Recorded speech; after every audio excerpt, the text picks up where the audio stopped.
Yeah, what I was gonna say before about assemblies is I guess like in my mind, if you have parts in an assembly, it makes sense for the connections to belong to the assembly and not to the parts. Like maybe there's maybe it's more convenient for it to be connected to a part like in Creo. But if I were just to like guess which one makes the most sense, I feel like a connection belongs to an assembly because usually you need more than one part or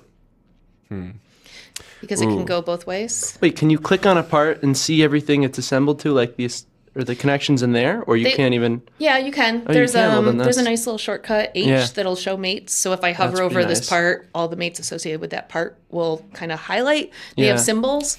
If you click on a part and say show mates, it'll list them in the feature tree. Yeah. Okay. So then that seems. yeah. So in CAD, there's the concept of bottom up modeling and top down. So bottom up is you kind of sort of independently make your parts, then you throw them into an assembly and you connect them together.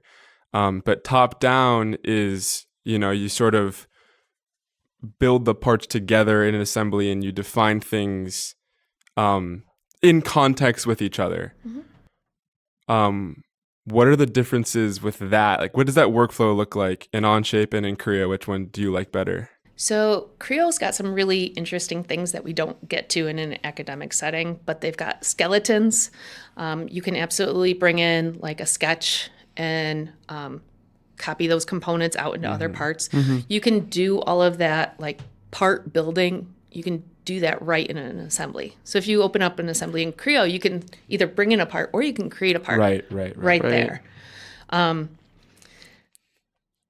But in Onshape, so after you guys have left, they added this thing called Rigid Studios. Yes, I've been using that actually. And it is fantastic. Yeah. So you're building parts, especially things that are not going to move. So if in the context of the Chime machine, which we did in the big class, Engineering Design Tools with Machine Shop and Design and Build and all that stuff, you have a structure, a static structure that there's no motion in that.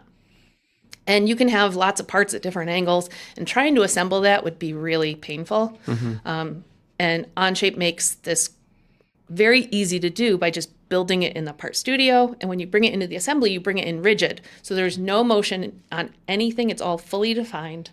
And if you make any changes to the Part Studio, you add parts, you remove parts, you modify parts, they all completely update. That's nice. It's really smart.